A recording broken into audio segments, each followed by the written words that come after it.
have subdivisions, and you have gated communities, and you have waterfront developments. What special features are you looking for? I am John Marie Lizares, real estate consultant, developer, and hotelier.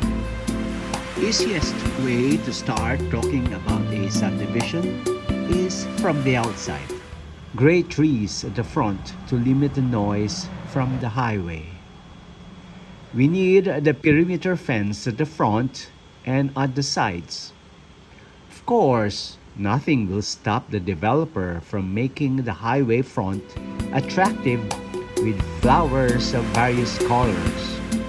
As you approach the gate to the guardhouse, you should already feel what to expect inside. With many subdivisions and developments already having themes, then developers will not concentrate on what is great and beautiful, but what is awesome and consistent with the theme. As you enter the subdivision, you are greeted with towering trees or palms. What does all these towering palms remind you of? If you said California, then you are correct. How wide should the roads at the entrance be? Bigger subdivisions usually have wider roads. Specific markets will also demand wider roads. Of course, the developer should be able to balance the width of the roads, the cost of the amenities, versus the revenue from the lots inside. For buyers, the bigger the lot, the wider the roads. Allow me to talk about some features of some high-end subdivisions. Putting landmarks visible at the main road or national highway is a good gimmick. However, what do you think are the other reasons why this tower is at the front or very near the gate? First thing, the source of the main water supply is below the water tank. Second, this is one of the two major intersections, so it should be notable. S-curves. However, some roads in the area is just 10 meters. So there is less congestion, especially when there are already more houses. We made some curves as S-curves and the sidewalk 6 inches thick rather than the required 4 inches. This way, owners can actually park nearly half of the car at the sidewalk.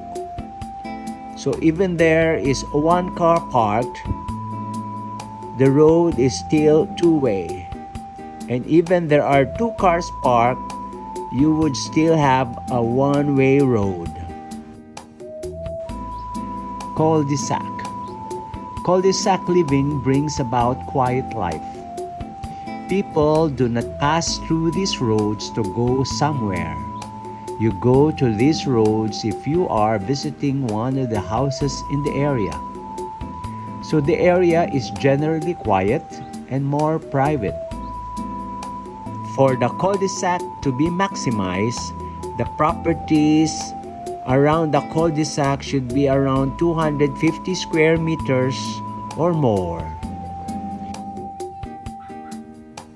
The small group of houses, which numbers from say 5 to 8, could have a small community of their own. They need to cooperate in their area so that they could maximize the use of the cul-de-sac. Kids can safely play on the cul-de-sac.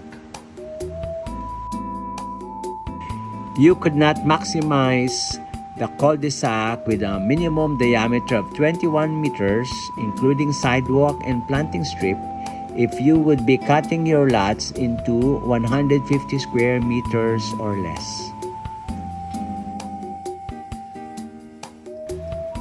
Do you notice blue skies free of telephone and power lines?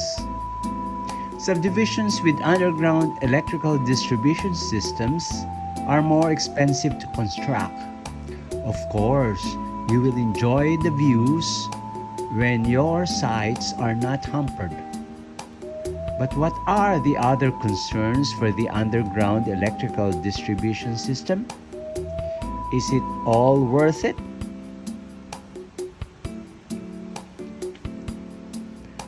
Loops, like the cul-de-sac. This road type is generally quiet.